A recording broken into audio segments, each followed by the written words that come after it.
I'm Mary Bifaro from Charlotte, North Carolina.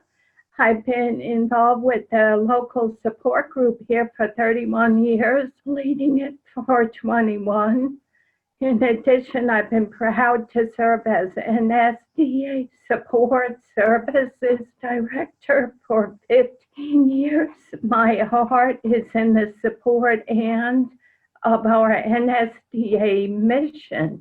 It has brought me great joy to be involved on the planning committee of our first ever NSDA virtual walk for talk event. And I'm going to hand off to my buddy Ron Langdon. Well, thank you, Mary, and thank you for all that you do. It's greatly appreciated. And it's just amazing that you've been, I can't believe you say it's been 31 years. You must have started when you were a child. Oh, yeah, right. But I'm Ron Langdon, and I'm a co-leader of the support group in Tampa. I was diagnosed with spasmodic dysphonia back in 2003.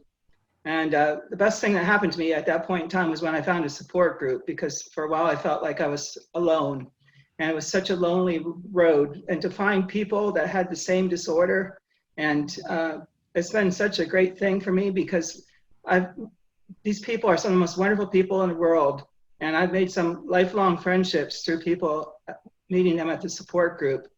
And so I've become involved with the Tampa group, leading it for many years now, and then with the help of my co-leader, Jim Anderson, who can't be here today.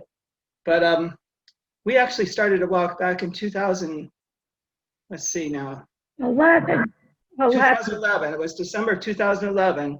Back then, I was thinking, what could we do to help raise money for the NSDA so they can spread awareness about spasmodic dysphonia, because so many people still aren't familiar with what it is. And then also to research to finding a cure or better treatment methods besides the Botox, because Botox doesn't work on some people. And so I came up with the idea of maybe doing a walk, because so many other large groups do walks. And so I thought, even if it's just a small group, we can raise some money doing it that way. So we began in 2011, and we've been doing it every year since. So this is our 9th year of walking. But this year, of course, with the COVID, we had to cancel our walk, which had been scheduled in April, because we used to do it every April to coincide with World Voice Day. And back in 2011, when I came up with the idea, it was really, we wanted to do ours here in Tampa, but I know there's support groups all around the country and even the world for people with spasmodic dysphonia. And we wanted to get other groups involved too, hoping that they might have a walk of their own, or that some type of fundraiser. And so sure enough, Mary of Charlotte here, she stepped up. What's this, how many years is this for you, Mary? We did 6, Ron. 6 walks. We started in 2014, and we had our plans made for this year to be our 7th. So Charlotte's been doing their walk, and other groups have joined in too. Phoenix joined us last year and had their first ever walk, which was a huge success. But what's happened this year is just amazing, because what this COVID did was turned everything into virtual. And what do you think, Mary? Our first ever virtual walk, and this was happened this year, has been our vision all from the beginning, was that we would have people from all over the country, even international, as we have people walking in other parts of the world. All for the cause of the NSDA. What do you think, Mary? What about the response that we've had so far? Ron, I am blown away by the response. As I said earlier, I've been around the NSDA for a very long time, and I have never seen this level of energy and enthusiasm. Ron, when you think we have 285 people registered, we have raised collectively nearly $63,000, all of which will be matched. Wow. There are 40 states in the U.S. participating and 4 countries. It's mind-blowing. It gives me enormous pride in our small NSDA NSDA, we consider ourselves a family, and it is so wonderful that so many friends, family, healthcare professionals, 18 groups from across the U.S. have set up teams. I watch every day, as I know you do, to watch our thermometer rise and to read the stories of the groups that are involved and see all the photos. I get goosebumps, actually. I just think it's been totally awesome and mind-blowing, just like you said, Mary.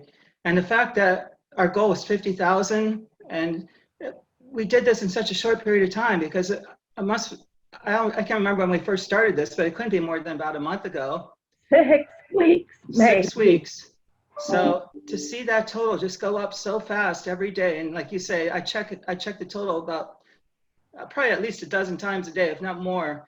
And I'm just thrilled to see that total exceeding the 50,000, and then it's going to be matched on top of that. It's just so fantastic. And I think that one thing that's so great about it is it represents the diversity of everyone that's been getting involved. We have people walking from all over.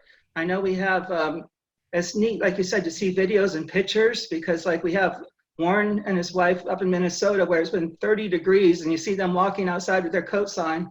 And where I'll be walking tomorrow in St. Petersburg, Florida, we have a high of 90 scheduled for tomorrow. So it's from one extreme to another, but we're all part of the same team, no matter where we're located. We feel united. And so much of this is due to our wonderful leader, Kim.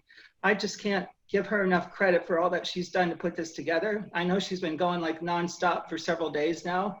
So she's going to earn a well-deserved vacation when this is all done. But the way people have just picked up the banner and carried on is just fantastic. I could not agree more about our organization and Kim Kuman leading us for 15 years. She has such a wonderful way of unifying everyone.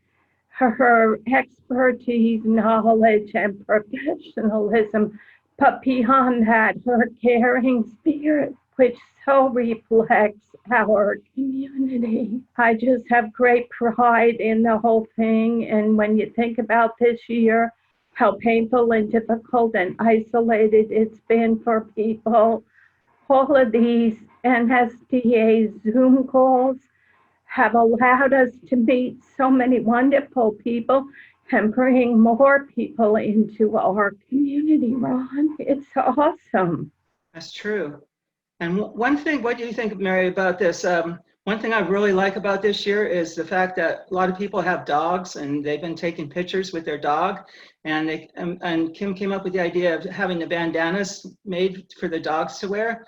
I think people love looking at animal pictures, and I think it's so great they're posting pictures of their dog online. And I still think that maybe eventually we can maybe like do a calendar to sell a calendar with maybe pictures of dogs wearing their bandanas. Have one for each assigned to each month of the year.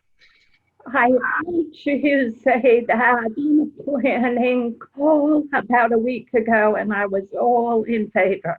Ron, my grand dog Logan is the team mascot for Charlotte. And every time I see our Charlotte page and I see Logan there, I get so excited. And I love seeing everyone's dogs. And we all know dogs are your best friend.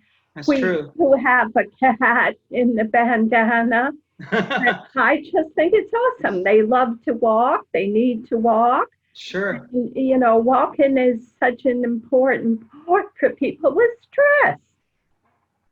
My co-leader, Jim, has 2 dogs of his own, and I think he's planning to walk in his neighborhood tomorrow. I told him to be sure to take some pictures of him and the dogs. I look forward to seeing that, Ron. I'm wondering if we should close off and wish each other a wonderful week. I think so. That's probably a good idea, Mary. Thank you so much for sharing today. And thank you for your friendship over many years, Ron, and for your leadership in Tampa. It is a pleasure knowing you. Same to you, Mary, very much so. Bye-bye, Ron. Thank you.